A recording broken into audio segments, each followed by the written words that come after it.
అందరికీ నమస్కారం. నా పేరు వసుంధరారామం. వసుంధరారామన్స్ వరల్డ్ నా ప్రపంచంలోకి స్వాగతం, సుస్వాగతం. మనం ఏది నేర్పితే నేర్చుకునే వాళ్లే పిల్లలు.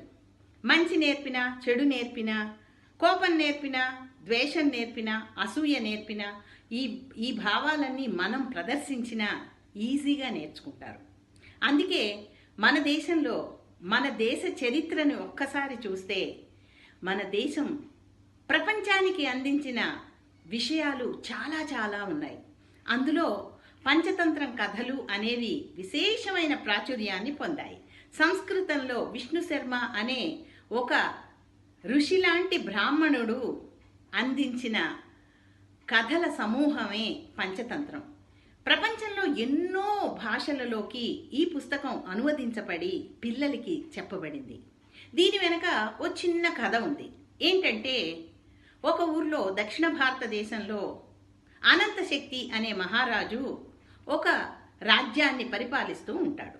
ఆ అనంతశక్తికి చాలా మంచి పేరు, చక్కటి రాజ్యం, భార్య పిల్లలు అన్నీ ఉన్నాయి. ఆయనకి 3 అబ్బాయిలు. బహుశక్తి, ఉగ్రశక్తి, అనంతశక్తి అని వాళ్ళకి పేర్లు. ఈ 3 పిల్లలు అతి గారాభం వల్ల ఏ విద్యని అభ్యసించకుండా ఊరికే అల్లరి చిల్లరిగా గడుపుతూ ఉండడం మహారాజుకి చాలా బాధ వేసింది.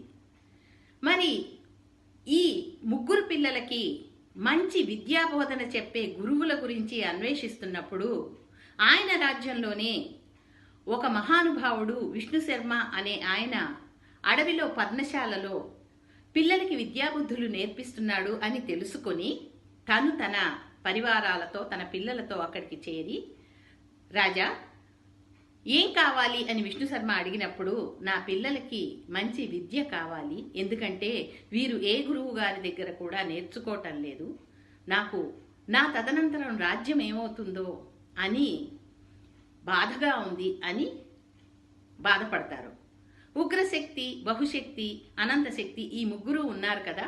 పిల్లలు చూస్తే స్ఫురద్రూపులు, తెలివైన వాళ్లే, కానీ విద్యని అభ్యసించడంలో చాలా వెనక్కి ఉన్నారు.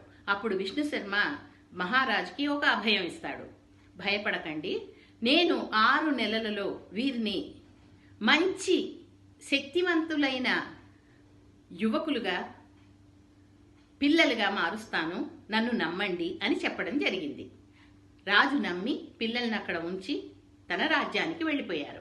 విష్ణు శర్మ వారి కోసం వేరే కుటీరం నిర్మింపజేసి వారితో కొంతకాలం ఫ్రెండ్ లాగా మెలిగి వారికి ఒక విషయం చెప్పారు. విద్య అంటే కఠినంగా ఉంటుంది అని భయపడకండి, నేను కొన్ని కథలు మీకు చెప్తాను.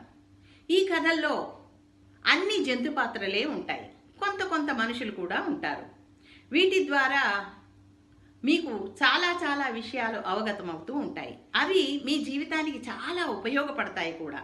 కాబట్టి నా మాట నమ్మి మీరు ఈ కథల్ని శ్రద్ధగా వినండి అని చెప్పారు. ఆ రాజకుమారులకు కూడా చాలా ఆనందం వేసింది. చదువు అంటే వల్లె వేయడాలు, చదవడాలు, గణితం ఇవన్నీ ఉంటాయి అనుకున్నారు. కానీ ఇవన్నీ కాకుండా కథలు చెప్తాము అని గురువుగారు అనేసరికి చాలా సంతోషించారు. అప్పుడు గురువుగారు వారికి చెప్పారు, నేను 5 రకాలైన కథలు చెప్తాను, వీటిని మీరు ప్రతిరోజు విన్న తర్వాత ఆ మర్నాడు దానిలోని నీతి ఏంటి అని నేను అడుగుతాను. మీరు కథలను విన్న విధానాన్ని బట్టి దానిలోని నీతిని తెలుసుకొని నాకు చెప్తారు. కాబట్టి మీరు శ్రద్ధగా కథలు వినడమే మీ విద్య అని చెప్పారు. చాలా సంతోషించారు. బహుశక్తి, ఉగ్రశక్తి, అనంతశక్తి కూడా ఆహా, ఇంత బాగుంటుందా విద్య నేర్చుకోవడం అంటూ ఎంతో సంతోషించి వింటాం గురువుగారు అన్నారు. అలా మొదలైంది వీరి విద్యా విధానం. మిత్రభేదం, మిత్రలాభం, కాకాలూకీయం, సంధి, ఇలా 5 భాగాలుగా ఆయన కథలు అనేవి శిష్యులకు చెప్పడం జరిగింది. మిత్ర లాభం అంటే ఎటువంటి స్నేహితులను ఎంచుకోవాలి, స్నేహం అనేది ఎంత గొప్పది, స్నేహపు విలువ ఏంటి, రాజ్యంలో స్నేహితులు ఉంటారా, ఇది మిత్ర లాభం. మిత్ర భేదం అంటే మనకి స్నేహితులతో కొట్లాట వచ్చినప్పుడు ఏ విధంగా పరిష్కరించుకోవాలి, ఆ తర్వాత ఆ స్నేహాన్ని ఎలా పెంపొందించుకోవాలి, ఎంతో స్నేహం ఉంటే కానీ ఇరు దేశాల మధ్య బాగా ఉండదు కాబట్టి స్నేహం అనేది ఎంత గొప్పది అని తెలుసుకోవడం కూడా మిత్ర భేదంలో ఉంటుంది. కాకాలూకీయం అంటే విగ్రహం అంటారు దీన్ని.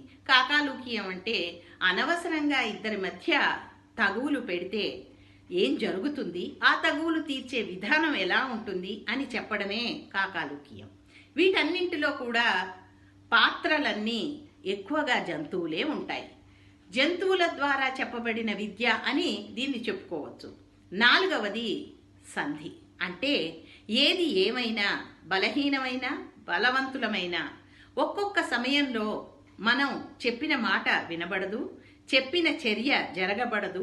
అప్పుడు సంధి చేసుకోవడం అనేది చాలా ముఖ్యం. అంటే ఇరు వర్గాలకి బాగుంటుంది కాబట్టి, శ్రేయోదాయకం కాబట్టి సంధిని చేసుకోవడం అనేది చాలా మంచిది. ఇలా 5 భాగాలతో పంచతంత్రం అనే కథలను విష్ణు శర్మ ఆ యువరాజులకు 6 నెలల పాటు బోధించడం, ఆ తర్వాత జరిగిన విషయాలు ఎలా ఉన్నాయి అన్నది నేను మళ్ళీ చెప్తాను. మన దేశం అపారమైన సంస్కృతిని ప్రపంచానికి అందించింది. ఒక సున్నాని ప్రపంచానికి అందించింది. అలాగే ఏ విధమైన గణితమైనా, మ్యాథ్స్ అయినా అతి సులభంగా తెలుసుకొని చెయ్యగలిగే వేద గణితం మన దగ్గరే ఉంది. అలాగే మనం వైద్యంలో కూడా ఎంతో ముందుకుండేవాళ్ళం. ఇవన్నీ కూడా మన దేశం ప్రపంచానికి అందించిన సంస్కృతి సంపదలు. ఇవి మన పిల్లలకి మనం చెప్పాలి కదా, చెప్పకపోతే వాళ్ళకి ఎలా తెలుస్తుంది? కాబట్టి పంచతంత్రం అనే ఈ విష్ణు శర్మ గారి కథలను ఈ సమ్మర్లో కొన్ని కథలను చిన్న చిన్నగా నేను పిల్లలకి చెప్పదలుచుకున్నాను.